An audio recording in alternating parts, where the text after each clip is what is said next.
있으신 그런 거죠. 알겠습니다. 그러면은 시작을 바로 해보도록 할게요. 준비 다 되셨죠? 네. 어, 4주차 렉처 Introduction to Reinforcement Algorithm에 대한 스터디고요. 여기서는 이제 주요 목표는 뭐냐 하면은 이제 강화학습이란 거에 좀 개념을 잡고 강화학습은 무엇을 해야 되냐, 어떤 목표를 가지고 어떤 고를 가지고 그것을 달성하기 위해 하느냐, 그리고 그걸 위해서 어떤 알고리즘들이 존재하는지 그런 것들에 대해서 대충 감만 잡고 이제 자세한 건 이제 다음 주차부터 또 이제 뭐 폴리시 그레디언트라던가 아니면은 뭐 Q 펑션이라던가 그런 것들을 또 이제부터도 하기 위해서 간단하게 개념을 잡는 이번 시간이 될 것 같습니다. 그래서 다들 잘 보이시나요?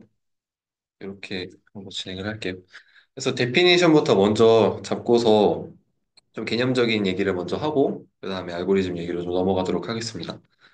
그래서 처음에 가장 지난주에도 했는데 이 스테이트 옵저베이션 액션이 어떤 건지는 이제 다들 어느 정도 감을 잡고 계신다고 생각할게요. 그래서 저거를 타임 t가 있는데 그러면 st, ot, at로 이렇게 노테이션을 잡을 거고 저 정책은 이제 관찰에 대해서 액션을 하는 거니까 저거를 AT 기본 OT 저거를 파이세타를 폴리시로 이제 정의를 할 거고 이제 만약에 옵저베이션과 스테이트의 구분이 딱히 필요 없는 이제 완전 관측 가능한 상황에 대해서는 이제 AT 기본 ST로 저렇게 정의를 하기도 합니다. 그래서 이 정책이란 거는 이제 이 딥뉴럴 네트워크를 만약에 활용을 한다면 이게 실제로 정책 뭐 어떻게 이제 스테이트가 들어가면 어떤 액션이 나온다. 이런 게 실제로 있을 수도 있고, 아니면은 뭐 밸류 펑션을 이용해가지고 어떤 거에 뭐 점수를 올려라. 이런 식으로 좀 약간 간접적으로 표현을 하는 방법도 존재합니다. 또 계속 나올 거예요. 그래서, 근데 네. 그 DNN이 직접이고 웰 펑션이 간접이라는 거는 네네네. 약간 그 어떤 관점이 있으신 건가요? 아니면 강의에 좀 나왔어요? 강의 저렇게 나왔던 것 같은데, 혹시. 네, 그래서 저 정책이라는 게 간단하게 말하면 스테이트에서 액션이 나오는 거잖아요. 그러면 어떤 함수라고 볼 수가 있는데 그런 거를 이제 만약에 딥뉴럴 네트워크가 인풋이 들어가면 아웃풋이 나오는 뭐 딥뉴럴 네트워크가 있다고 하면은 그 스테이트를 인풋을 하고 액션을 아웃풋을 하면 그게 하나의 함수가 되겠죠. 그게 정확하게 뭐 수식으로 이렇게 나타내긴 좀 어렵겠지만 그렇게 해서 수식으로 나타낼 수도 있네요. 뭐 그리고 그렇게 해서 명시적으로 나타낼 수 있는데 이제 밸류 펑션을 정의한다는 거는 이제 뭐 많이 수식으로 보셨겠지만 뭐 이거를 알고 맥스 해가지고 뭐 이거의 점수를 밸류 펑션을 정의를 해가지고 얘네들의 점수를 높여라. 근데 이거는 폴리시가 어떻게 이루어져 있는지 그 FX를 완전하게 준 건 아니잖아요. 그렇기 때문에 이거 좀 간접적인 방법이라고 설명을 하신 것 같습니다. 이해가 되셨나요? 넘어갈게요. 그래서 저번 시간에도 또 나왔던 내용인데 스테이트는 이제 강화학습에서는 마르코프 프로퍼티를 만족한다고 생각을 하시면 됩니다. 그래서 마르코프 프로퍼티라는 거는 이제 어떤 상태, t에 따른 상태 S1, S2, S3 뭐 이렇게 있는데 그게 이전 단계의 상태에만 영향을 받는 거예요. 그래서 S3를 뭐 S4를 알고 싶을 때 S1, S2는 전혀 상관하지 않고 S3에서 뭐 전이 확률을 통해서 S4로 넘어갈 수 있는 겁니다. 그래서 이렇게 생각하시면 되고 옵저베이션은 이제 마르코프 프로퍼티가 적용받지 않는 이유가 이제 이게 그러니까 같으려면은 어떤 트랜지션 그러니까 다음 확률로 전이하는 게 함수가 있는데 그러면은 같은 거를 넣으면은 그러니까 만약에 어떤 OT를 넣어요. 그러면은 같은 OT를 넣으면 같은 OT 플러스 1이 나와야 할 거잖아요. 마르코프 프로퍼티가 만약에 적용이 된다면. 근데 이제 관측을 한다는 거는 스테이트를 일부만 표현을 한다는 거니까 그렇지 않을 수도 있기 때문에 이 오브저베이션은 저 특성이 해당이 안 되고요. 이렇게 해서 앞선 정의를 통해서 우리는 이제 리워드 펑션을 정의를 할 수 있습니다. 그래서 강학습의 가장 핵심적인 부분이고 이제 모방학습에서는 없었던 그런 개념이 이제 나오는 건데 정책이 어떤 행동을 하도록 만들 것인가, 이거를 위해서, 이거는 즉, 어떤 행동이 더 가치가 높은 행동인가라는 거를 기계한테 알려줘야 한다는 거죠. 그래서, 리워드 펑션을 이제 스테이트와 액션을 받으면 리워드라는 스칼라 값이 나올 수 있게 하는 그런 함수로 생각을 해볼 수 있습니다. 그리고 개념적으로 말하자면 강화학습 알고리즘은 이런 리워드 펑션을 가지고서 이, 이 에이전트가 이제 액션을 하면서 얻은 그 리워드의 총합을 계산해서 그것을 이제 그것을 가장 크게 만드는 게 목표가 되겠죠. 그래서 그렇게 보상의 누적합을 최대화하는 정책을 결정한다. 이게 개념적인 골이고, 이거 이제 마르코프 디시전 프로세스라는 거를 이제 그 기본적인 틀을 잡을 건데, 그 전에 일단 마르코프 체인이라는 거를 어떤 간단하게 설명을 드려야 합니다. 그래서 마르코프 체인이라는 거는 일단 스테이트가 있고 트랜지션 오퍼레이터라는 게 있어요. 그래서 이렇게 스테이트 S1, S2, S3가 있고 그거를 이제 이 상태가 앞으로 어떻게 변할지에 대한 그런 오퍼레이션을 하는 게 저 T라는 행렬인 거고 스테이트는 이제 어, 좀 다시 설명을 드리면은 이걸 안 보여드렸네요. 그래서 만약에 저 각각의 상태가 있잖아요. 각각의 상태가 1번부터 한 3번까지 있다고 치면은 뭐 이 스테이트 ST가 뭐 1일 확률 아니면 ST가 2일 확률, ST가 3일 확률 이렇게 확률이 총합이 1이 되는 그런 벡터가 있을 수 있겠죠. 그런 거를 뮤티라고 표현을 할 수가 있고 저거는 이제 확률의 벡터가 되는 것이고 그 다음에 이제 전이 행렬은 저게 ST에서 J를 띄웠으면은 ST 플러스 1에서 I를 띄는 어떤 그런 확률이 또 있을 거예요. 그런 거를 모아가지고 이제 행렬을 만들 수가 있습니다. 그래서 좀 예시를 들어 설명해 보자면은 저, 저 뮤티는 상태가 이제 타임이 t일 때 저 1, 2, 3, 4라는 상태 조건이 이렇게 있어요. 그러면 저 확률이 ST가 1일 확률은 뭐 10%, 2일 확률이 0.4% 이런 식으로 표현을 해가지고 저걸 이제 벡터로 만들 수 있는 거죠. 그러면 그 스테이트가 t일 때도 있었으니까 t 플러스 1일 때도 어떤 상태의 확률이 있을 거고 그런 것들을 조절을 하는 게 저 가운데에 이제 저거에서 뮤 t 플러스 1으로 넘어가려면은 여기 이제 저 t를 4 곱하기 4 행렬을 곱해줘서 그게 이제 뭐 그게 어떤 정보를 담고 있냐면 그 ST가 1일 때 1로 간다. 뭐 1일 때 2로 간다. 1일 때 3으로 간다. 뭐 이런 확률이 다 있겠죠. 그런 식으로 4 곱하기 4 행렬을 통해서 다음 행렬로 바뀌는 겁니다. 이 부분이 살짝 이해가 되셨나요? 근데 저 벡터 t 플러스 1 그거 있잖아. 네. 된 옆에 있는 거. 네네네. 그냥 저거 근데 적분해야 되는 거 아니에요? 적분이요? 저기 오른쪽을 네. 타워하고 뮤티 그냥 곱하면은 네. 조인트 디스트리뷰션 저게 컨디셔널하고 위에 그냥 곱하면은 저게 뮤티 i가 j라고 하면은 tij하고 뮤티 j하고 곱하면은 저게 뮤티 플러스 1에 j가 나오는 게 아니지 않아요? 잘못. 잠시, TIJ하고, tij가 전이 j일 때 TI, j에서 i로 트랜지션 하는 거고 네. 뮤티 j는 이제 st가 j일 확률이잖아요. 네. 그럼 두 개 네? 곱하면은 뮤티지, 뮤티 j로 보면은 전을 저 네네. 타워 때문에 네. 뮤티를 j로 보면은 네. 저 두 개 곱하면은 어 st 플러스 1하고 st하고 조인트 디스트리뷰션으로만 나오는 거야. 그러니까 뮤티 플러스 1은 pst 음, 플러스 1은 모시기로 나와야 되는데 저게 정이니까 근데 저 아니요. TIJ는 행렬의 다 원식을 말하는 거고, 네. 타워요? 아니. T일 거예요. T예요? 네. T는 T예요, T예요. T일 거예요. 그리고 뮤티 플러스는 뮤티는 벡터니까 네 가지를 다 나타낸다고.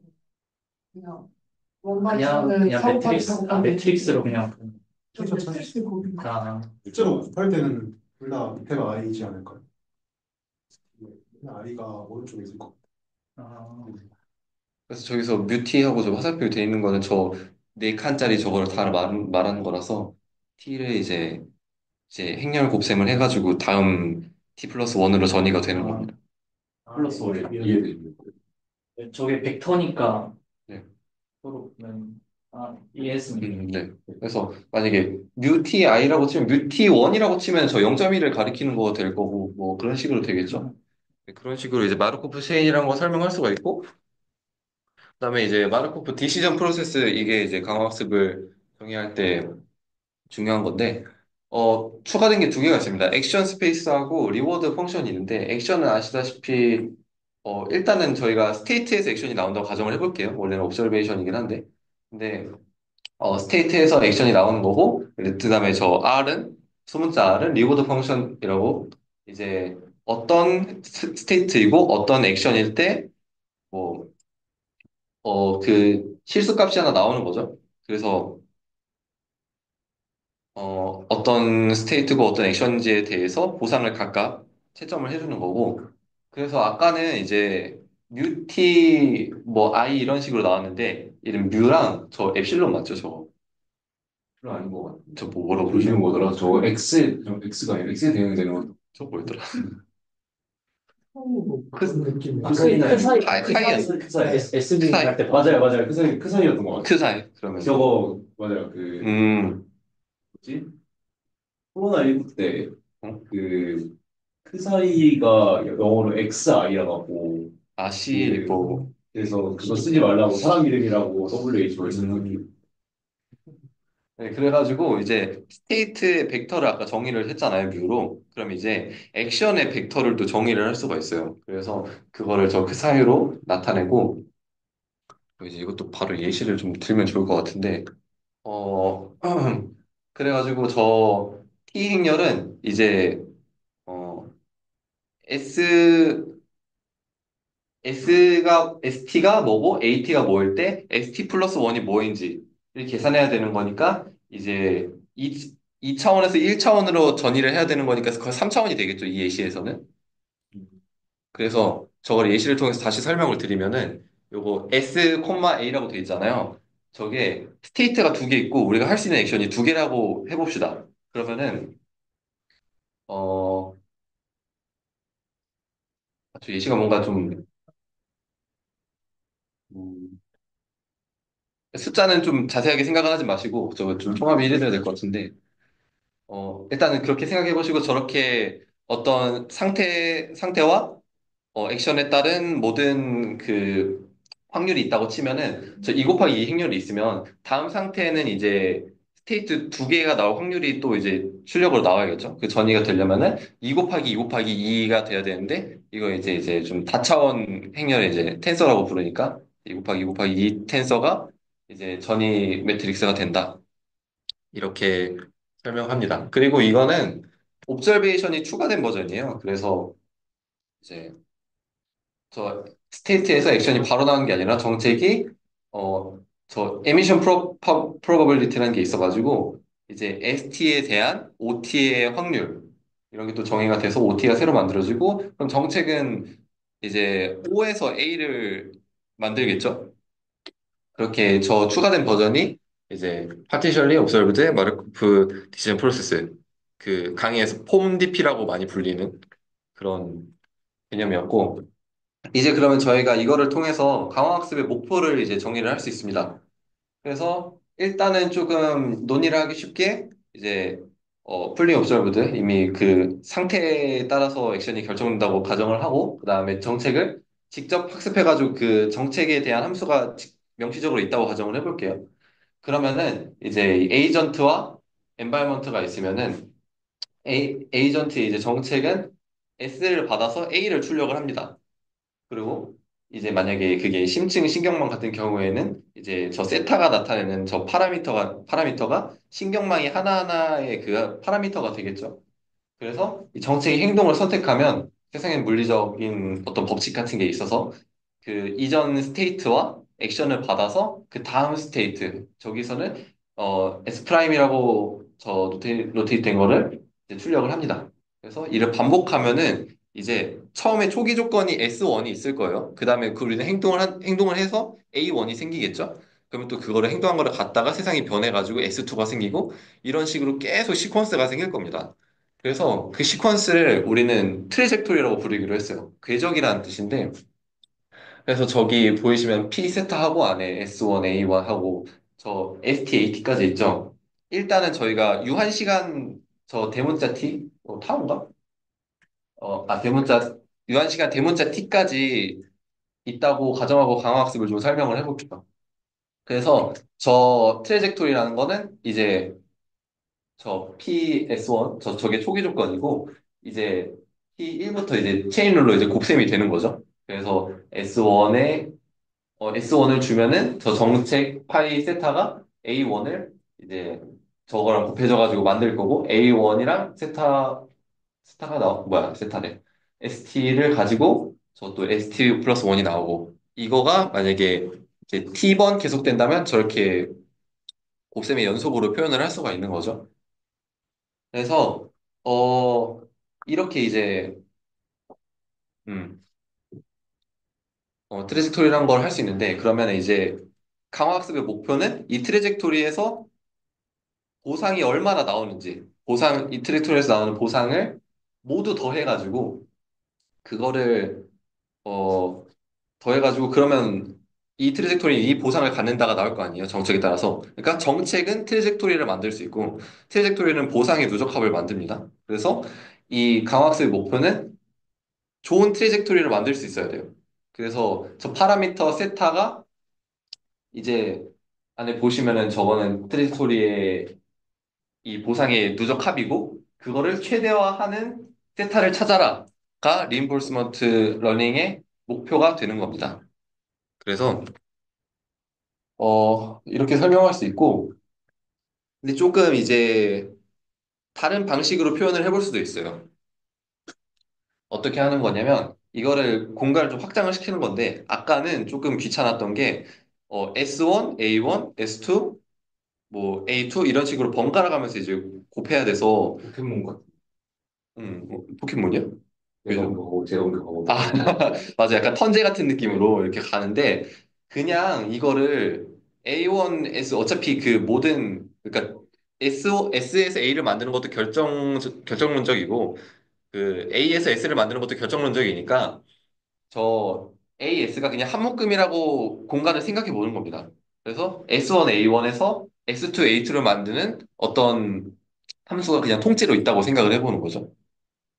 그렇게 생각을 하면은 저런 식으로 저 밑에 P 어쩌고 나오는 식으로 저런 식으로 이제 정의를 해볼 수 있습니다. 뭐냐면 STAT가 주어졌을 때 ST 플러스 AT 플러스 1은 이제 STAT에서 ST 플러스 1을 만드는 건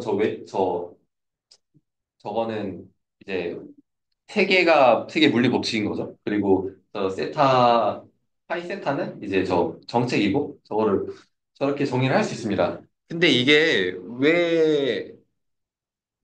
어,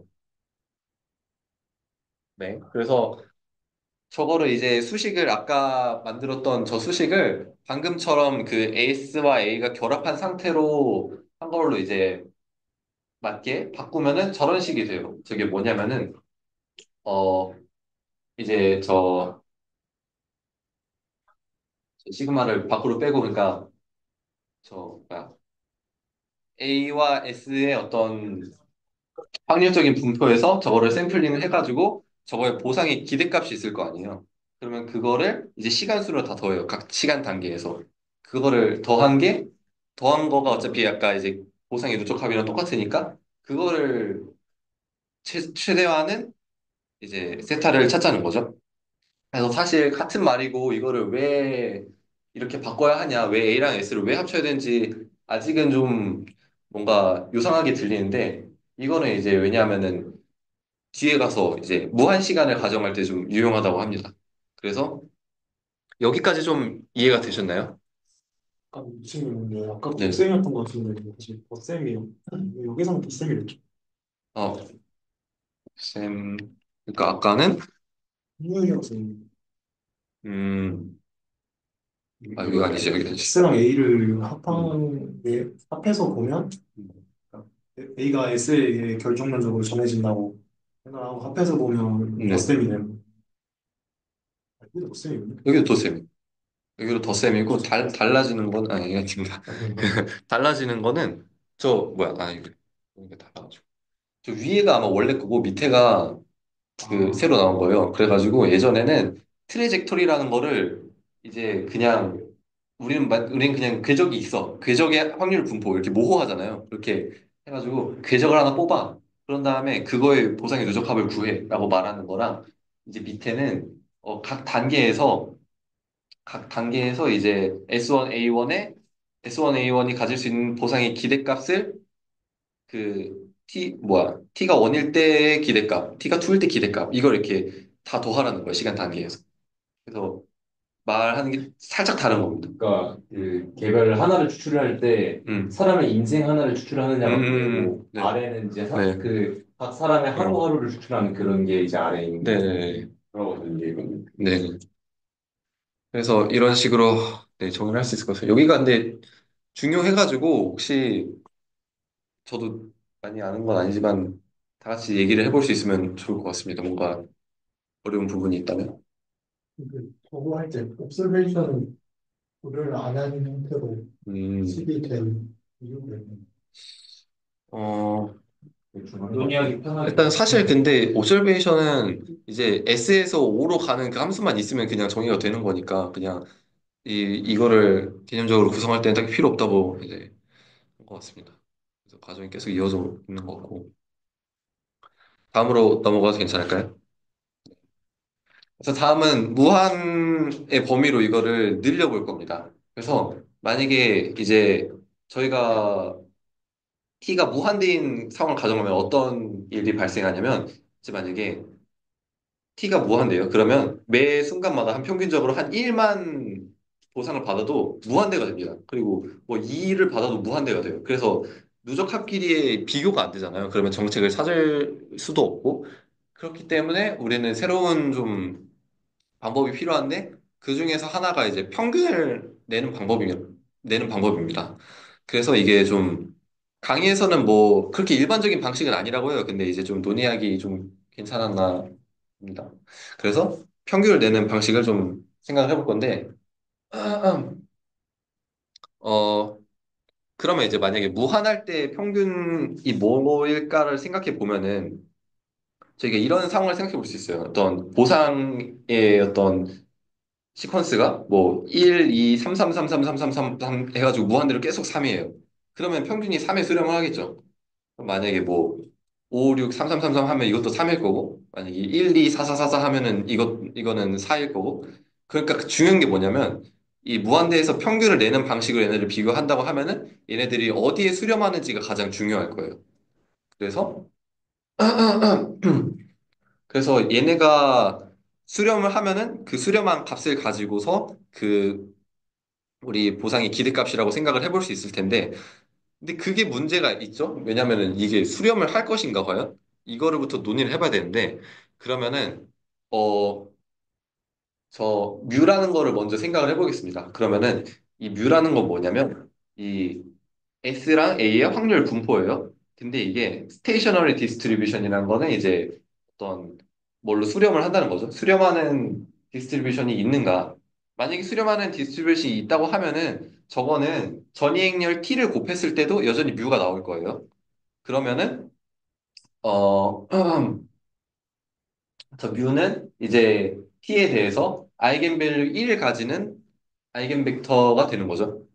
아이겐밸류랑 아이겐벡터는 아시고 계시죠? 네. 그렇기 때문에 근데 이제 또 선형대수학이래. 어 이제 마르코프 체인은 마르코프 체인 맞나? 잠시만요. 눈썹을 저 전이 행렬이 이제 1이 디수블 하고 어피리드하고 포지티브 리커런트 하면은 저 뮤가 반드시 존재한다는 어떤 정리가 있습니다. 그래서 제가 뭐 증명을 할 수는 없지만 저걸 혹시 다 배우셨나요? 저 증명에 대해서. 한번 기억 안 나요. 그 알려주세요. 그래서 어떤 특성이 T한테 필요한지만 알면 될 것 같아서 저기 밑에 조그맣게 적어왔는데요. 저 이리듀서블 하단 거는 이제 마르코프 체인 이제 상태들이 이제 그래프로 이렇게 연결이 되어 있습니다. 근데 이제 어떤 상태에서 다른 상태로 갈 수 있으면 이리듀서블 하다고 해요. 그러니까 모든 어떤 임의의 두 개를 찝어가지고 여기에서 여기로 갈 수 있어. 이러면 어, 다 연결이 되어 있으니까 이제 irreducibility 하다고 봅니다. 근데 reducible 하다는 거는 이제 좀 분리가 되는 거예요. 예를 들어서 어, 1이랑 2가 있어요. 근데 1에서 2로 가는 게 있고 2에서 2로 가는 그 화살표가 있어요. 그러면은 1에서 2로 가면은 2에서 1로 다시 못 돌아오죠. 그 상태에서는. 그러면 이제 2에서 1로 가는 상태는 없으니까 얘는 이동이 불가능한 겁니다. 근데 만약에 이제 그 상태에 이제 그 상태가 전이됨에 따라서 모든 노드를 자유롭게 여행할 수 있으면 이리즈서빌하다고 해요. 그리고 자, 어피리오딕하다는 거는 이제 어 그림 이제 또 다시 상태 1하고 상태 2가 있다고 생각을 해봅시다. 그러면은 이제 상태 1에서 2로 갈 수 있어요. 그리고 2에서 1로 갈 수 있어요. 그러면은 1이 자신으로부터 시작해서 자기 자신으로 다시 돌아오기 위해서는 첫 번째로 상태 이게 그러니까 그 횟수가 두 번이 필요하죠. 그리고 만약에 어 칠판이었구나. 뭔가 설명하고 계시면 제가 찾아볼게요. 아 네. 진짜. 그 어? 화면 공유 잠시만요. 이거 쓰실래요? 칠판 있나요? 저기 있구나. 여기다가 하겠습니다. 그러면. 이런 식으로 될 수가 있는데 제가 아까 말했던 건 약간 이런 상황이에요. 다 보이시나요? 네. 그래서 여기서 여기로 한번 가면은 여기서 여기로 가는 길은 없죠. 그렇기 때문에 이거는 이제 이동이 안 되는 건데 아까 그 뮤가 있으려면 이게 이런 식으로 약간 연결이 돼가지고 어느 두 점을 찍든 간에 이게 다시 이 어디 다른 데로 여행을 할 수 있어야 되는 거고 그 다음에 만약에 이런 식으로 돼 있다고 생각을 해보겠습니다. 그러면은 1이 다시 1을 받는 경우의 수를 생각해 볼게요. 이거는 계속 할 수 있어요. 막 1, 2, 1, 2 뭐 이런 식으로 할 수 있는 건데 그러면은 1부터 시작해서 뭐 얘는 경우의 수가 한 가지밖에 없으니까 그냥 이렇게 만들어지겠죠. 그러면은 1을 다시 받는 경우는 0번째, 두 번째, 0번째는 안 될게요. 두 번째, 네 번째, 그리고 여섯 번째, 여덟 번째 뭐 이런 식으로 나오겠죠. 그러면은 이거의 주기는 2인 겁니다. 자기 자신으로 돌아오기까지 어떤 주기가 필요해요. 그러면은 이, 이 얘네들이 두 번째, 네 번째, 여섯 번째, 여덟 번째 뭐 이런 식으로 나올 거 아니에요. 얘네들의 공약수를 구해가지고 주기란 게 만들어져요. 그래서 이게 1이어야 됩니다. 그 U가 나오려면은. 그게 무슨 뜻이에요?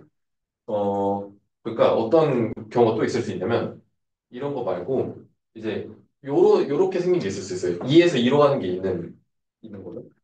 그러면은 이게 어떤 경우가 가능하냐면 뭐 한 번만에 다시 얘로 돌아올 수는 없죠.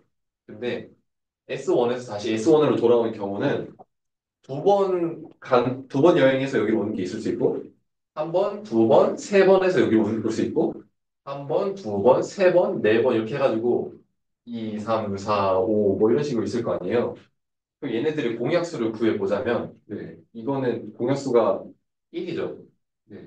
그러면 이거는 비주기적이라고 합니다. 그러니까 주기성이라는 말이 갖는 약간 그거 느낌을 받아들이시면 좋을 것 같아요. 그러니까 S1 한 세 개가 있다고 생각해 볼게요. 그러면 이게 요런 식으로 만약에 연결이 돼 있어요. 이게 요런 식으로 연결이 돼 있어요. 그러면은 S1으로 다시 오려면은 하나, 둘, 뭐 이런 식으로 해야 되죠. 아니면은 하나, 둘, 셋, 넷. 아니면은 뭐 하나, 둘, 셋, 넷, 뭐야? 하나, 둘, 셋, 넷, 다섯, 여섯, 뭐 이런 식으로 하면은 짝수번이 무조건 돼야 되잖아요. 그러면 이게 어떤 주기를 갖는다고 얘기를 합니다. 그리고 뭐 지금까지는 주기가 계속 이었는데 이런 식으로 만약에 사이클이 돈다고 생각해 봅시다. 그러면은 계속 앞으로 가야 되죠. 다시 돌아오려면. 그러면은 하나, 둘, 세 번, 네 번, 다섯 번, 여섯 번, 일곱 번, 여덟 번, 아홉 번 이런 식으로 3, 6, 9 이런 식으로 가잖아요. 얘는 주기가 3인 거예요. 이 마르코프 체인에서. 이 어피오디티에 대해서 좀 정의가 좀 되셨나요? 그 비주의성을 가지고 있으면은 왜 그런 특성을 갖는 거예요? 그건 모르겠습니다. 아, 그 증명을 하기에는 저도 어려워가지고. 뭐 직관적으로 생각할 수 있는 부분이 있을 거예요. 음, 음, 어느 하나로 수렴을 하려면은 사이클이 필요하다. 그러니까 이게 그러니까 사이클 있으면 수렴을 띄워주시면 네. 수렴이 있으면 사이클 뭐야? 수렴이래. 근데 단순한 예시로 보면 이해는 되는데 네. 사실 그냥 진짜로 엄청 큰 행렬에서 유기한지 기성을 띄는지 찾아야 될 때는 엄청 어려울 것 같거든요. 증명하는 과정이 있잖아. 뭔가 증명할 수 있는 뭔가 네. 그런 게 있을 것 같고. 근데 이제 여기에서는 굳이 안 할 거야. 근데 많이 잘 안 다뤄가지고 여기서는 비주기성을 보이는 것도 어려울 것 같긴 해요. 말씀하신 대로. 네. 돌려봐. 진짜 다 돌렸어 이러면 이제 타이머 어떻게 해봐. 다 했는데요. 확실해? 이러면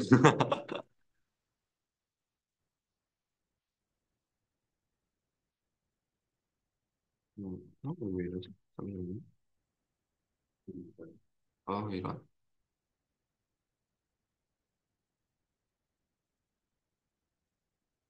화면 보기 안 되나요? 네, 잠시만요.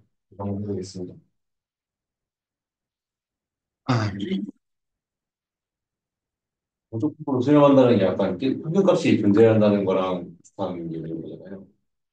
그런 거죠. 다시 말씀. 고속도로 네. 수령한다는 게 곧 평균을 낼 수 있다는 것과 연결이 되는 걸로 이해했는데 그러니까 정적 분포가 있으면 어떤 상태가 수렴을 하는 거고 상태가 똑같으면 보상도 똑같을 테니까 어떤 보상이 수렴하면은 그게 또 이제 잴 수 있다. 그러니까 곧 비교할 수 있다. 그럴 것 같아요. 네, 네. 그러니까 무한대 E인 여러 음, 프로세스에 대해서 네. 그거들을 음, 비교를 할 수 있다가 될 음, 것 같은데 자꾸 수령한다면 네. 만약에 주기성을 가지는 경우에 저축부터 수령을 있는지 생각해보실 것 같아요. 일성을 가지는 게 많아. 근데 그런 게 있어요. 그러니까 수렴을 하려면은 이게 그러니까 자기 자신으로 돌아오는 어떤 노드가 있다고 치면은 네, 그거는 어떤 느낌이냐면 이게 무기성을 가지려면 얘네들이 이렇게 자기를 참조하면 안 돼요. 그래서 만약에 이렇게 된다고 생각해 보면은 얘가 그렇죠. 이게 여기서 원래 사이클 이렇게 돌아야 되는데 2, 4 뭐 이런 식으로 돌아야 되는데 얘가 여기서 한 번 쉬고 갈래 하면은 그냥 하나가 더 추가될 수 있는 거예요. 그래서 그러니까 수렴한다는 거는 결국 이건데 이게 있어야 된다는 거예요. 이게 있으면은 이제 아피리오딕한 거고 어떤 느낌이 오세요? 이제 그러니까 이게 수렴하려면 이 화살표가 무조건 자기 자신으로 가는 어떤 화살표가 있어야 되고 안 나오네. 근데 자기에서 자기 자신 가는 것도 RSA로 쓸 수 있잖아. RST, AT를 했는데 그게 그렇죠. ST 플러스 1이 ST인 거죠. 자기인 거잖아요. 결국에. 그러면은 리워드를 RSA로 쓰면은 똑같이 그 해당 노드를 방문했을 때 3이면 리워드가 계속 3 이렇게. 수렴. 아? 네. 그거를 위해서 하는 겁니다. 진짜 단순히 생각하면 셀프 엣지가 모든 노드에 다 있으면 좋겠네. 아니 그냥 하나만 있어도 돼요.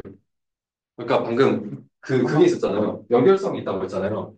그래서 안 나와 우리가 없을 것 같긴 한데.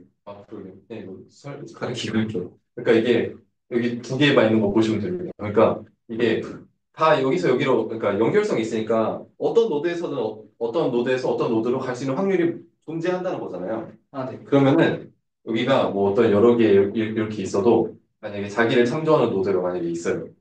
그러면은 여기에 찾아가가지고 어 만약에 사이클을 뛰는데 사이클에 여기를 방문해요. 그러면은 네. 한번 쉬고 갈래. 하면은 사이클 다 깨지는 거죠. 근데 저럴 확률이 되게 낮아도 그 수렴한다는 얘기인 거죠.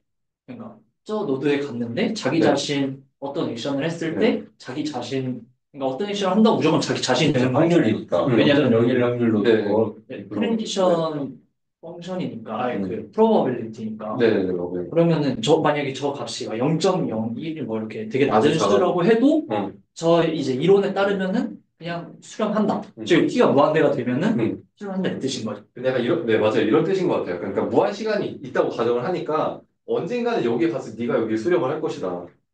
약간 이런 느낌? 아니, 신기하다. 음, 약간 그래서 저 세 개가 일단 무조건 필요할 것 같은 직관적인 그냥 느낌이 네. 있는데 일단 연결성 같은 경우에는 이미 두 상태를 몇 단계 내에 도달이 안 되면 무한히 될 때 어떤 경우에는 한쪽 부분에서만 놓는 것도 네, 가능하고 그렇죠. 분리가 되면 안 되니까. 그리고 심지어는 한쪽 부분, 그러니까 어쩔 때는 한쪽 부분에 있고 어쩔 때는 반대쪽 부분에 있을 수도 있는 거고. 네. 또 비주기성은 이제 뭐 짝수 번째 시점이랑 홀수 번째 시점에 동작 도달 가능한 스테이션이 다르면 그때마다 리오드가 달라지니까 비주기성도 필요할 거고 이번에 도달 가능할 수 없는 스테이트가 있다는 게 문제라고 보거든요. 네. 근데 그거보다 적의 연결성이 보장이 안 되면 어떤 특정 노드 하나가 그냥 막 무한대로 그냥 걔가 다 잡아먹을 수 있게 써서 문제가 된다고 생각합니다. 네, 아주 도달 가능하지 않은 뒷다리보다는 이제 말씀해 주신 거랑 비슷한 맥락인데 어떤 경우에서는 특정 구역에서만 계속 놀고 그리고 한 경우에는 다른 구역에서 계속 놀면 요대가 다른데 그럼 수렴을 수렴이 안 안 하. 될 것 같아가지고 진동 발사요. 그러니까 이쪽에서 이니셜라이제이션 여기서 하면 여기만 하고. 주기성이 생겨도 그런 문제가 발생할 수 있겠네요. 그러니까 뭐 예를 들어서 어쩌다 보니까 뭐 짝수번 가는 곳은 항상 마이너스를 주고 홀수번 가는 곳은 항상 플러스를 준다 그러면 무조건 진동하잖아요. 그러면 평균을 정의할 수가 없으니까. 맞습니다. 신기하다. 미적분하게 수렴한다. 리커스도 약간 비슷한 느낌으로 평균적으로 무한한 시간에 방문하는 걸 무한히 가도 뭔가 방문성이 평균적으로 결정되지 않는 거니까 문제가 생길 수 있다. 그래서 결국 다시 돌아올 수 있어요. 그러니까 저게 만약 양의 제기성이 안 오면은 어떤 상태는 무한한 시간을 기다려도 안 올 수 있다는 거죠. 그러면은 이게 좀 문제가 될 수 있으니까 그런 가정이 있는 것 같고 아무튼 그래서 저 T의 특징을 알면 이제 저게 존재한다는 걸 알 수가 있고 그러니까 뭐에 대해서 얘기를 하고 있었냐면 결국에서 이 전이 행렬에 의해서 이게 수렴을 해가지고 우리가 보상을 비교를 할 수 있느냐 얘기를 하고 있었어요. 그래가지고 앞뒤 몸잘 지고 네. 잠시만요. 아, 네. 문제가 왔습니다. 잠시만요. 어, 아, 예. 예. 그래서 밑에는 이제 아, 네. 아까도 했는데 여기서 T분의 1을 이제 빼면은 아까 그거예요. SA 합쳐가지고 이거를 이제 해서 타임 스텝에 따라서 이걸 다 더해라. 근데 이거를 저희가 평균을 내기로 했죠. 아까 우리는 이제 t를 무한대로 가정을 하기로 했으니까. 그래서 이거를 이제 우리는 보상의 기대값이라고 가정을 하고 그리고 이거를 이제는 이렇게 표현할 수 있는 거죠. 그러니까 어떤 t가 무한으로 갈 때 이 SA의 기대값 이렇게 딱 간단하게 정리를 할 수가 있게 되는 겁니다. 이 부분 이해되셨나요? 네. 그러면 계속 이어가 보겠습니다. 그래서 인피니트 호라이즌 케이스랑 저렇게 이제 고를 정의할 수 있을 것 같고요. 그리고 약간 여기는 추가적인 부분인데 그러면 이거를 함수를 만들었는데 우리는 이제 이거를 최적화를 해야 되잖아요. 근데 좀 걱정이 되는 부분은 이거를 최적화를 어떻게 할 수 있을 것인가? 이게 미분 가능하냐? 이런 질문들이 있을 수 있는데, 어, 보상 함수가 미분 불가능하고 뭐 비연속적일 때에도 이 기대값이 미분 가능합니다. 그래서 예를 들어가지고 저 절벽에서 자동차가 주행하는 시나리오가 있어요. 저기서 안 떨어지고 잘 주행하는 거는 플러스 1의 보상을 받는다고 생각하고 떨어지면은 마이너스 1의 보상을 받는다고 생각을 해봅시다. 그러면은 이 보상 함수는 되게 이산적이죠. 그래가지고 나스무스에 저렇게 적어놨고 근데 정책이 이제 정책을 간단하게 정책 세타를 그냥 세타라고 저 A가 기체가 떨어질 확률을 세타라고 하는 어떤 정책이 있어요. 그러면 그 정책은 정책의 기대값을 계산해 보면은 이제 세타의 확률로 떨어지니까 마이너스 세타 그리고 1 마이너스 세타에 또 1을 곱하면 더해가지고 이 보상의 기대값은 1 마이너스 2 세타가 되는 거 이해하시나요? 네, 그래서 이거는 세타에 대해서 연속적이고 미분 가능하죠. 그렇기 때문에 세타에 대해서 스무스하기 때문에 이거의 기대값을 우리가 뭐 해가지고 정책을 결정할 수 있다. 이런 내용이었습니다. 네, 여기까지 괜찮으시면 이제 알고리즘에 대한 얘기로 넘어가 보겠습니다. 자, 그래서 알고리즘은 이제 세 가지 베이직한 파트가 있다고 해요. 그래서 주황색, 초록색, 파란색이 저 수업에서도 그대로 나오는데 한번 번역을 해봤습니다. 그래서 주황색 단계를 먼저 말씀을 드리면은 저거는 이제 에이전트가 환경에서 액션을 하고 계속 해가지고 샘플, 그러니까 궤적 트레젝토리를 샘플링하는 단계입니다. 그래서 정책을 실행하는 단계고 저 초록색은 이제 어떤 모델을 학습해야 하면 그 모델을 학습하거나 모델이라는 거는 그 트랜지션 매트릭스를 보통 학습을 한다고 생각하시면 될 것 같아요. 세상이 어떻게 돌아가는지 맞아요, 맞아요. 그런 거를 보통 학습, 저 모델 기반 RNN에서, RNN에서 학습을 한다고 하고, 아니면 이제 밸류 펑션을 학습할 수 있겠죠? 그런 식으로 저 모델을 학습하는 단계고, 저 모델을 학습하고, 이제, 저, 저 이제, 보상을 계산을 합니다. 그래서, 보상을 계산해서 저 파란색한테 주면은 이제 파란색은 보상을 가지고 정책을 바꿔요. 정책을 개선해가지고 또다시 개선한 걸로 이제 샘플을 또 생성하고 이런 식의 반복이 되는 겁니다. 그래서 두 가지 비교할 만한 알고리즘으로 이제 폴리시 그레디언트 알고리즘이랑 이제 모델 베이스드 린포스먼트 러닝 이렇게 두 가지를 이런 식으로 한번 설명을 해볼 텐데요. 이거는 되게 간단합니다. 그래서 폴리시 그레디언트는 어떻게 작동하냐면 이 샘플을 생성하면은 그 보상을 저게 식인데 보상을 다 더해요. 더해가지고 평균을 해서 뭐 기대값을 이렇게 만들어내는 겁니다. 그래서 보상을 이제 갖다 주면은 보상 그레디언트 보상 함수를 뭐 계산을 해가지고 이제 저 세타를 업데이트를 하는 거죠. 이런 식으로 되게 딱 보면 되게 간단하고 그렇고 모델 베이스 아래는 저기 보이시면은 이제 신경망 학습을 이 수업에서 예시로 들었는데 여기 보이시면은 STAT에서 뭐 ST 플러스 1으로 가는 펑션 저 기호 뭐라고 그러죠? 파이 뭐지? 파이 또는 P라고 하는 네, 파이 그래서 저 함수를 이제 학습을 하는 거고요. 저 초록색 박스에서는 그래서 저 학습된 저 펑션이랑 저 리워드를 가지고 이제 백프로 해가지고 이제 정책을 학습하는 겁니다. 어, 네, 자세한 건 이제 또 다음 주차에서 배울 거야. 그렇게 자세하게 다루진 않았고, 여기서. 이제 좀 이 비용에 대한 얘기를 하자면은, 이것들에 대해서 이제 비용을 고려해야 되는 지점에 대해서 좀 말씀을 드려보겠습니다. 그래서 샘플 생성하는 거는 이제 문제의 종류에 따라서 비용이 좀 달라요.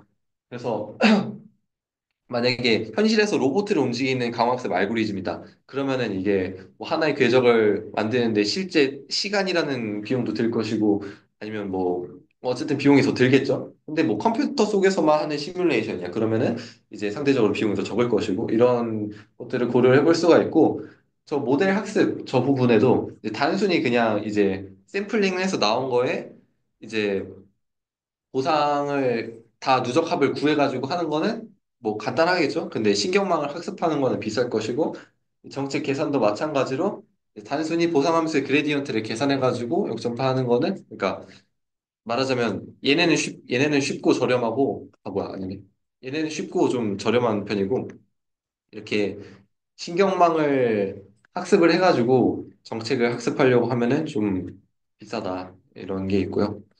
그다음에 이제 밸류 펑션에 대한 얘기를 해보겠습니다.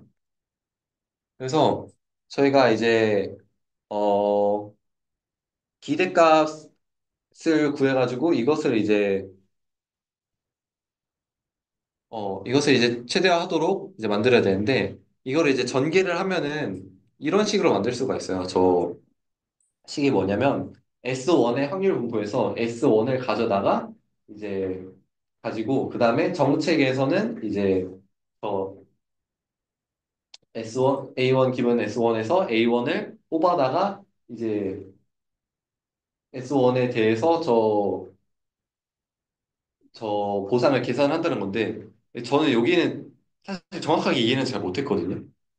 그래서 일단은 간단하게 말씀을 드려볼게요. 그래서 이런 게 계속 반복이 돼요. 그래서 그 다음 단계에서는 S2를 뽑고 그 다음에 뭐 A2를 뽑아가지고 이것들 뭐 아래 그 S2, A2의 리워드를 계산하고 뭐 계속 이런 식으로 안으로 계속 중첩이 됩니다.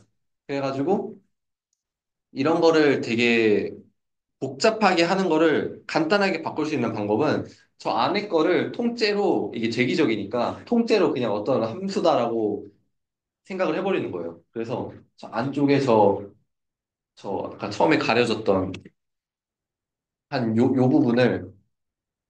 부분만 남기고 저, 저 보상 S1, A1이 이제 보상을 만들어내는 그 시점부터 그 앞으로의 기대 보상의 합을 이제 저 Q 펑션으로 정의를 하는 겁니다. 그렇게 정말이면 해가지고 네, 그렇죠. 그래가지고 저 복잡한 식을 저렇게 간단하게 일단은 대충 접어가지고 이렇게 표현을 할 수가 있어요. 그래서 만약에 이 Q 펑션이라는 거를 저희가 알고 있다고 치면은 되게 간단한 식이 되겠죠. 그래서 저 함수에 이제 액션을 환경 분포를 가지고 이제 액션을 넣어가지고 이제 어떤 액션이 저 Q 펑션을 가장 최대화할까? 이거를 맥시마이즈 할까를 생각을 해보면 되잖아요. 그래서 Q 펑션을 알고 있다면 이제 좋겠죠. 근데 보통은 모를 거예요. 왜냐면 너무 복잡하기 때문에. 그래서 이거는 뭐에 이용이 되냐면 이제 아까 그 초록색 박스 있잖아요. 이 초록색 박스 여기서 밸류 펑션을 학습한다고 돼 있죠. 저기서 Q 펑션을 학습을 할 수 있는 겁니다. 그래서 신경론 같은 걸로 이제 이 샘플링을 해가지고 Q 펑션을 배워서 Q 펑션을 어떻게 최대화할지 이런 거를 정책에 만드는 데 이용을 할 수가 있는 거예요. 그래서 Q 펑션에 대한 정의는 이제 ST 저 뭐야 저 저 시작을 보면은 R 하고 이제 S1, A1 이렇게 돼 있죠. 그래서 이제 저것부터 시작이고 밸류 펑션은 이제 아까는 S1, A1부터 시작했는데 밸류 펑션은 ST부터 시작을 하는 겁니다. 그래서 좀 정의하는 방식이 살짝 달라요. 그래서 어 약간 밸류 네. 펑션은 이 상황이 좋은가? 음, 얼마나 좋은가? 그리고 q 펑션은 음, 이 상황에서 내가 이 행동을 하는 것이 얼마나 좋은가? 맞습니다. 맞습니다. 네. 그래서 그거를 퉁친 함수인과는 둘 다 비슷한데 이제 어떤 거를 가지고 계산을 하느냐. 그래서 가지고 있는 의미가 말씀하신 것처럼 현재 상태에 대한 기대값인가 아니면 이제 상태와 행동에 대한 기대값인가로 이제 두 개가 나뉘게 되는 거죠. 그래서 이거를 어떻게 쓸 것이냐. 또 Q 펑션에 대해서 또 주차가 또 할당이 되어 있지만 간단하게 얘기를 해보자면은 정책이 있고 어떤 이 정책에 대해서 Q 펑션을 어떻게 최대화할 수 있는지를 알면은 어, 그러니까 앞으로 뭘 해야 보상이 잘 나올지를 알게 되는 거잖아요. 저 Q 펑션을 알면은. 그래서 그걸 통해서 정책을 개선할 수 있다. 간단한 얘기고. 두 번째는 저 Q 펑션이랑 밸류 펑션을 V로 표현된 밸류 펑션을 비교를 해가지고 이제 저 두 개를 비교를 합니다. 왜냐하면은 저 밸류 펑션은 그냥 상태에 대해서 앞으로 어떻게 보상이 나올지고 저 Q 펑션은 이제 내 액션에 따라서 기대값이 뭐 어떻게 보상이 변할지 이런 게 포함된 개념이잖아요. 그래서 두 개를 비교를 해요. 그러면은 밸류 펑션은 그냥 내가 평균적으로 얻을 무슨 행동을 하든 평균적으로 아무튼 보상을 얻을 그 기대값이고 Q는 내가 어떤 A를 만약에 생각해서 저기다가 대입을 한다면 그거에 이제 내가 A라는 걸 했을 때 앞으로 나올 보상 이런 거를 비교를 할 수가 있겠죠. 그러면 저게 Q가 만약에 V보다 크면은 이제 내가 내가 선택한 이 A라는 행동은 평균보다 좋은 행동이 되는 거죠. 그런 거를 반영을 해가지고 A라는 것이 정책적으로 더 잘 나타날 수 있게 학습을 시킬 수 있는 겁니다. 여기까지 좀 괜찮으신가요? 근데 이게 네. 그 마르코프 그 프로퍼티가 있기 때문에 저렇게 되는 거죠. 왜냐면은 그 목적이 모든 프로세스에서 리워드 합이 최대잖아요. 근데 네네네. 저걸로만 하면은 지금 음. 내 상태에서 내 행동만 보잖아요. 네, 맞아요. 아, 네, 맞아요. 그러니까 그러니까 맞아요. 그게 사실 그거 그리디잖아요. 그리디 알고리즘. 네네. 근데 그렇게 하면은 전체적으로 봤을 때는 아닐 수도 있는 건데 음, 마르코프 프로퍼티라서 상관없는 네, 거라고 맞는 것 보여서 같습니다. 네. 그래서 어떤 현재 상태가 있고, 그걸 환경이 있고, 정책이 있으면 그게 다 앞으로 결정이 거의 그 확률 분포적으로 이제 결정이 어느 정도 된다고 말을 할 수가 있으니까, 말고 프로퍼티를 적용받는다고 생각하면 그런 식으로 얘기를 할 수 있을 것 같습니다. 그 Q 펑션의 정의가 애초에 미래까지 다 포함하는 거여가지고 네. 저렇게 하면 계산이 되는 거 같네요. 아 근데 지금 보면은 미래에 대한 값은 맞는데 저 A가 S만 조금 물어 걸려 있잖아요. 근데 사실 이 전까지 하는 행동도 고려해야 될 수도 있는 건데 아, 그래서 그게 빠져 있으니까 음, 제가 질문을 드리고 맞아요. 그래서, 마르코프 프로퍼티를 이제 적용받는가가 중요하고, 그래서 광학사 알고리즘은 적용받는다고 일단 가정을 처음부터 했으니까 이게 이렇게 말할 수 있는 거죠. 근데 질문 근데 네, 마르코프 디시전 프로세스 그 네, 배우는 건 아는데 네. 그렇게 세팅하는 이유가 그냥 좀 간단하게 하기 위해서 그런 거야 아니면 그냥 실제로 그게 유의미해서 NDP를 가정한 이유요. 네, MDP에서는 지금 다 설명을 하는 거잖아요. 지금 그 음, 환경 세팅 자체가. 근데 그 이유가 좀 궁금하긴 했어요. 왜, 그러니까 T, 현재 시점 기준으로 T-1만 보잖아요. 아니면 T를 보고 T 플러스 1만 보잖아요. 근데 T-2는 안 보잖아요. 거기, 그때 스테이트가 모든 액션이 뭐였든 간에 신경을 아예 안 쓰죠. 네. 그냥 간단하게 하기 위해서. 근데 그러니까 네. 그게 과거 거에도 영향을 받으면 그것까지 그냥 스테이트를 함께 포함을 시켜버리면 마르코프가 되는 그런 거고.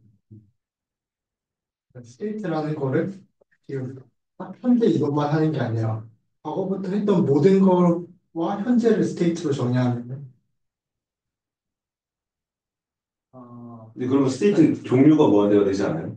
네, 그럼 다른 문제가 생기게 스테이트 종류가 무한대가 되면 사실 그 Q라는 걸 정의할 수가 없고 V라는 걸 정의할 수가 계산할 수가 없게 되니까 정의가 아니라 계산할 수가 없게 되니까 그 그러니까 어떤 상황일 때 이런 행동을 해야 되라는 걸 찾는 게 강화학습인데 어떤 상황일 때라고 분류를 할 수 있는 게 없어지게 되면은 그저 행동을 미리 정해놓을 수가 없잖아요.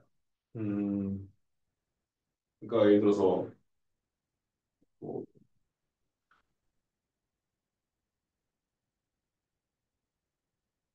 8살 때 제가 그 시험 전날이다. 그리고 25살에 제가 시험 전날이다. 이거는 사실 사람한테는 아주 다른 상황인 건데 그런 식으로 이제 약간 전에서 배울 수 있는 게 없어지고 그러면은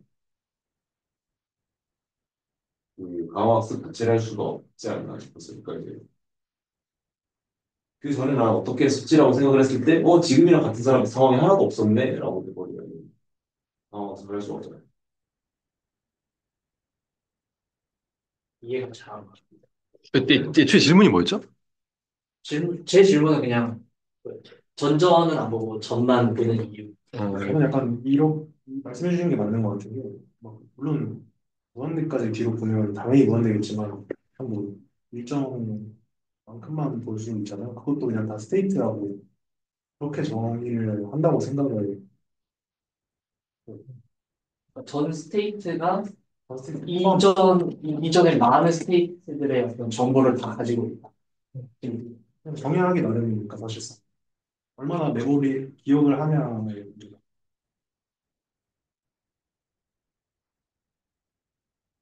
저는 강화학습이라는 게 어, 애초에 그 마르코프 속성을 가정하고 시작한 거라서 그렇게 된 것 같아요. 그러니까 뭔가 약간 그런 거잖아요. 강화학습. 로보트가 이제 현실에서 뭐 보상을 찾아서 이제 점점 학습을 할 것이다. 근데 이런 건데, 이제 우리 현실 세계로 따져보면 사실 그 결정이 필요한 모든 요소는 이미 이 지금 이 우리가 있는 스테이트에 다 있거든요, 이미. 그러니까 어떤 목적이 있고 스테이트가 있으면은 같은 이 스테이트가 있다고 치면은 어 그러니까 예전 상황을 고려할 필요가 없는 거예요. 그러니까 모든 정보는 이미 다 여기 지금 스테이트에 반영이 돼 있다고 가정을 하고 약간 그 생물학적인 거에서 출발하는데 우리는 이제 그러니까 메모리가 있긴 하지만 이거는 이제 이것도 스테이트라고 치면은 그냥 우리는 현재에서 계속 결정을 하고 있는 거잖아요. 현재에만 존재하고 실제로는. 그러니까 애초에 이거는 우리가 생물학적인 거에서 모티브를 얻어가지고 현재에서 어떻게 생각을 하고 결정을 하느냐 이거에서 출발한 거라서 어, 전전 거를 고려할 필요가 없는 것 같아요. 그러니까 그런 거를 고려하고 싶으면 애초에 그런 거를 그 직전의 상태를 반영하도록 상태가 설계되어 있으면 되고 그 정책도 비슷한 것 같아요. 사실 제가 제일 의미 없고 제일 명쾌한 답을 알고 있기는 한데 MDP일 때 벨만 방정식이 이제 있잖아요. 그 벨만 방정식이라는 게 있는데 또 Q랑 V에 대한 연립 방정식이 벨만 방정식이거든요. 음. 그래가지고 Q랑 V에 해가 존재한다라고 하는 게 벨만 방정식의 그 요지인데 제가 알기로는 벨만 방정식에 해가 존재할 조건이 수학적으로 NDP일 때긴 해요. 음, 그래요. 네. 파이가 디터미니스틱 해야 되는 것 같아요. 하야 디터미니스틱한 것도 그 조건이었던 거. 맞아요, 맞아요. 그 디터미니스틱 해야 되고. 그 조건이 그렇고. 그러면은 MDP로 시작한 게 아니고 방정식을 쓰고 해를 풀려다 보니까 MDP가 되어야 돼서 거꾸로 그렇게 돼요. 순서가 어떻게 한 1995년도 정도에는 NDP 아닌 논문이 하나 나오는데 말고는 그런 논문 없는 거 보면 그게 제일 흉측해서 음. 일주이기도 할 것 같긴 해요. 그리고 지금 우리가 말하는 것도 이게 그 마르코프 프로퍼티가 아니면은 애초에 이렇게 체인을 써가지고 이렇게 쉽게 만들 수도 없을 거 아니에요. 그건 그냥 애초에 이렇게 수학적으로 표현하기 쉬운 것도 맞고. 그리고 페이커라고 하시면 되니까 음. 상황하고 있으니까. 됐지 뭐. 자기는 좋은 거죠. 좋은 게 좋은 거야. 네, 다음으로 넘어가 볼게요. 그래서 이거 다시 왜 나왔더라?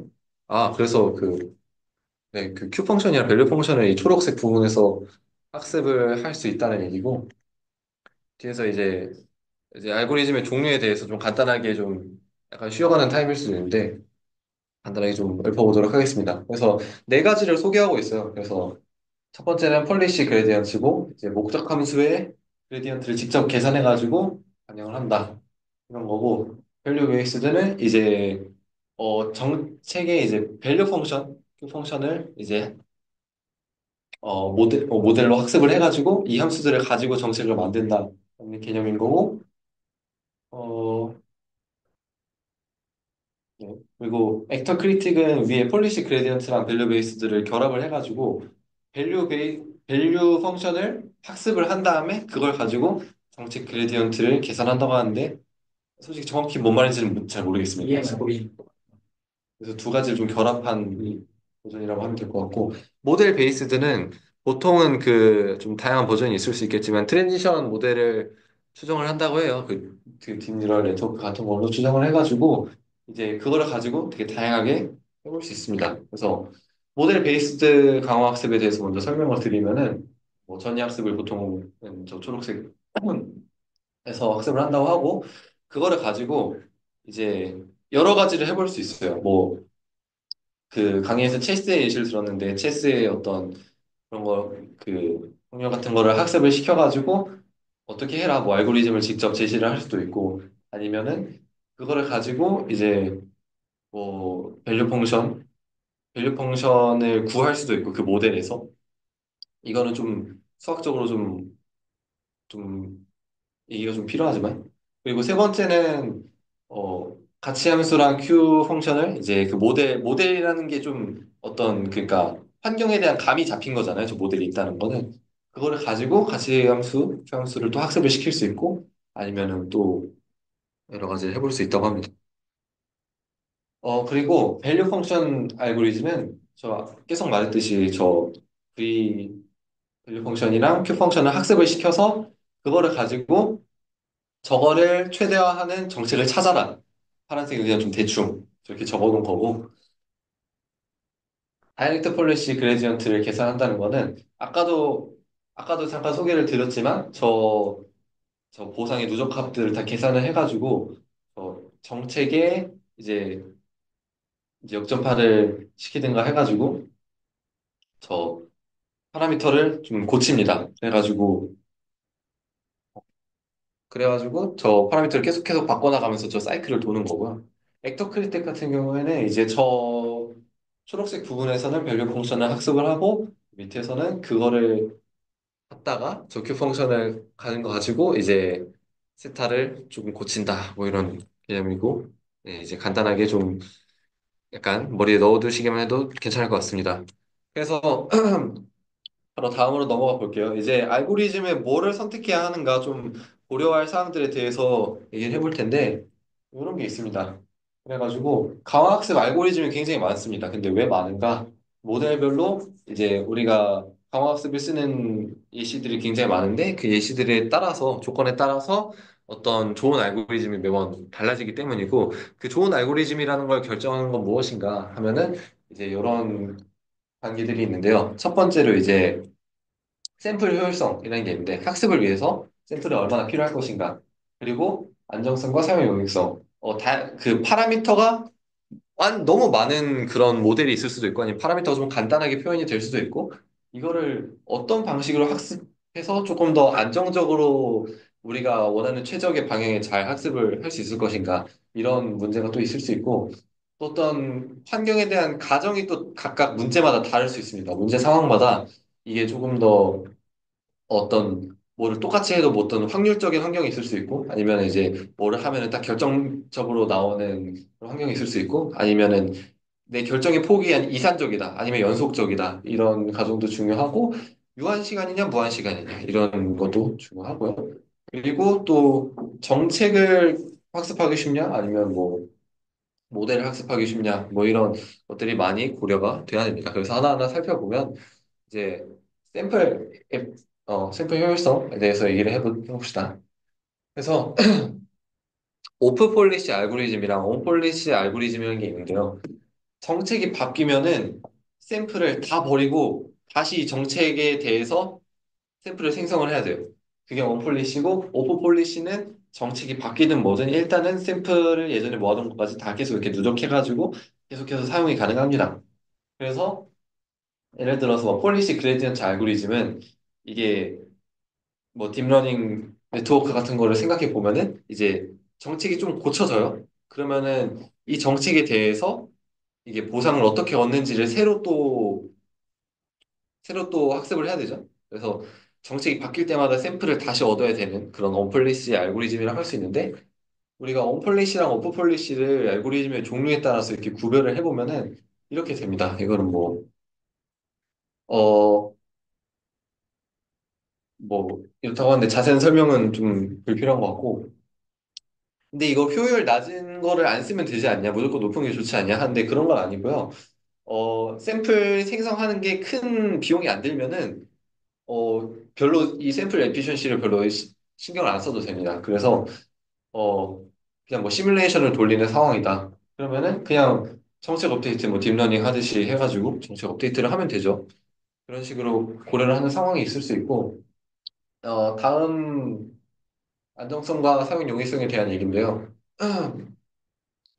문제 상황에 따라서 정책이 수렴할 것이냐, 아니면은 뭐 어디로 수렴할 것이냐, 이게 항상 수렴할 것인가, 뭐 이런 질문들이 있을 수 있는데, 강화학습이라는 거는 이제 특정한 어떤 솔루션으로 이제 잘 수렴하는 보장이 잘 없고, 이제 어떤 지도학습에서는 이런 거를 잘 고려를 안 합니다. 왜냐하면 잘 보통은 수렴을 경사방법을 사용해서 잘 수렴을 하기 때문에.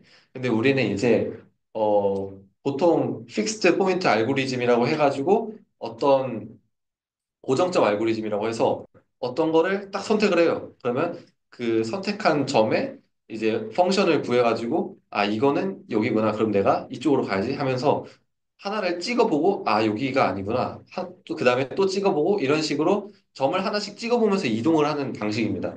그래서 이런 거는 보통 뭐 수렴을 잘 안 한다. 뭐 그런 얘기가 있고. 그래서 각각의 알고리즘 종류에 따라서 좀 보면은 이제 밸류 펑션을 피팅하는 방식 같은 경우에는 아까 말했듯이 픽스드 포인트 이터레이션 방식으로 작동을 하고요. 이제 벨만 에러를 최소화 이 제가 가지고 있는 가치 함수가 가치를 잘 예측할지 이거를 최소화하는 방식으로 하는데 이게 가치 함수가 가치를 잘 예측하는가는 어 이것도 수렴을 보장하는 게 아닌데 이게 또 가치를 잘 예측한다고 정책을 좋은 걸 만들어낸다는 보장도 없어요. 그래서 이게 조금 비선형 상황이라서 조금 약간 좀 어려운 문제고 그다음에 모델 베이스드 강화 학습은 이제 이 트랜지션 매트릭스를 보통 학습한다고 말씀을 드렸잖아요. 근데 그거는 수렴을 합니다. 왜냐면 그거를 배우는 거기 때문에 어떤 정답이 있고. 근데 이제 앞서 말씀드렸듯이 이제 모델이 좋은 게 있다고 그게 더 좋은 보상을 만들어내는 정책을 만들어내는 게 보장이 되느냐? 그런 건 또 아니라고 합니다. 그래서 이런 또 고려사항이 있을 수 있고 폴리시 그레디언트 같은 경우에는 그냥 이제 경사학원법에 맞지만 너무 비효율적이라는 단점이 있습니다. 그래서 이렇게 알아봤고 마지막 슬라이드인데 이제 우리가 강화학습에서 사용하는 좀 가정들에 대해서 어떤 가정을 사용할 것인지에 대해서 좀 생각을 해볼 수 있을 것 같아요. 그래서 첫 번째는 이게 fully observability라는 가정이고 이제 상태가 있는데 상태를 내가 다 모든 요소를 다 알 수 있느냐, 상태를 구성하는 모든 요소를 알 수 있느냐 이런 건데 이제 이런 경우에는 관측이 마르코프 프로퍼티를 만족을 하고요. 그래서 어, 뭐, 그래서 밸류 펑션 피팅 방식일 때 주로 사용을 한다고 하고, 이제 이런 경우에는, 저기 보시면 이제 그 자연 상태가 있고, 저 자동차가 뭘 가리고 있죠. 그래서 우리는 자동차 뒤에 뭐가 있을지 보통 알 수가 없어요. 이런 거는 이제 관측에 의해서 상태를 이제 다 알 수 없는 저 가정이랑 좀 반대되는 상황인데, fully observability라는 거는 실생활에서는 보통 없습니다. 이런 상황은. 그렇기 때문에 이런 걸 줄이기 위해서 우리는 어떤 기억을 가지고 있다. 우리 모든 강학습 에이전트가 기억을 가지고 있다. 뭐 리커런트하게 데이터를 이렇게 계속 이렇게 만져가지고 가지고 있다. 이런 메모리 시스템을 도입하는 시도로 이렇게 좀 개선을 하는 방식이 좀 있고요. 자동차라고 치면 저 자동차가 있기 전에 그 모습을 기억한다던가. 네. 자동차가 뭐 부항하고 지나간다면 그 전에 뭐 네. 그 전에 그 전에 있던 거를 기억해가지고 뭐 가지고 있다든가. 근데 현재에 대해서는 뭐 그래도 알 수는 없겠죠. 그거는 이제 어쩔 수 없는 부분. 이게 첫 번째였고 두 번째는 에피소딕 러닝이라는 건데요. 이거는 로봇 파일 같은 거 이제 강화습하는 거에서 많이 좀 그런 거라고 생각하시면 됩니다. 그래서 어떤 시작과 끝이 딱 있다고 생각을 하는 거예요.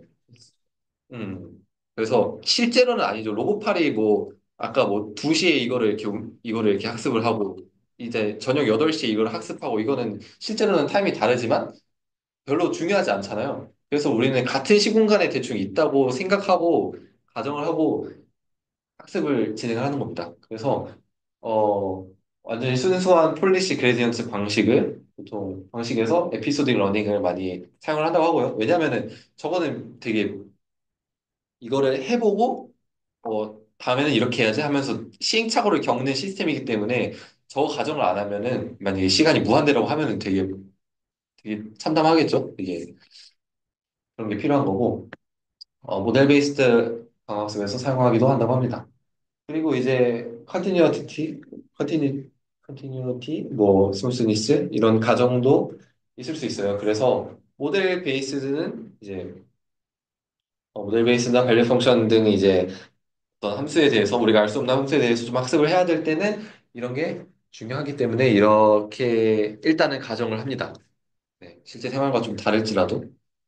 그래서 이런 가정에 따라서 우리가 어떤 가정을 적용할 수 있는지 아닌지는 문제에 또 따라서 다르겠고, 그러니까 문제에서 어떤 적용할 수 있는 가정이 좀 한정이 되겠고, 그런 거에서 또 이제 우리가 모델을 선택을 하는 기준이 되는 거죠. 그래서 여기까지이고, 네, 이제 네, 뭔가 네, 같이 좀 다시 리뷰짓 하고 싶은 게 있으시면 같이 얘기를 해보면 좋을 것 같습니다. 쉽지 않을 텐데 내용이 많아가지고. 많기는 했습니다. 그 뒤에 뭐, 그 4-6에 무슨 예시 같은 거 있는데, 그거는 그냥 별로 안 가져도 괜찮을 것 같아서. 나머지는 좀 충실히 좀 강의의 내용을 많이 반영을 했습니다.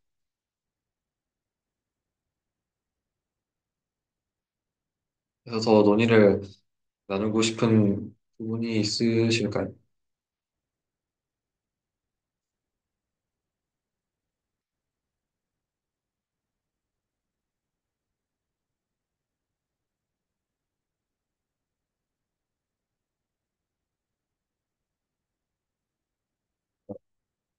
포기였으면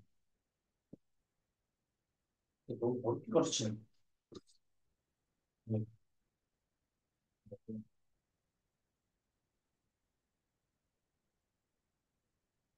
이 PPT 같은 건 어디 올려놔야 할까요? 그 톡방 올려주셔도 괜찮. 아니 뭐 노션에 거기 뭐 네, 거기다 민배도 해주시면 너무 알겠습니다. 좋아요. 네. 질문 없으시면 뭐 여기서 마무리를 할까요? 좋아요. 좋습니다. 맞습니다.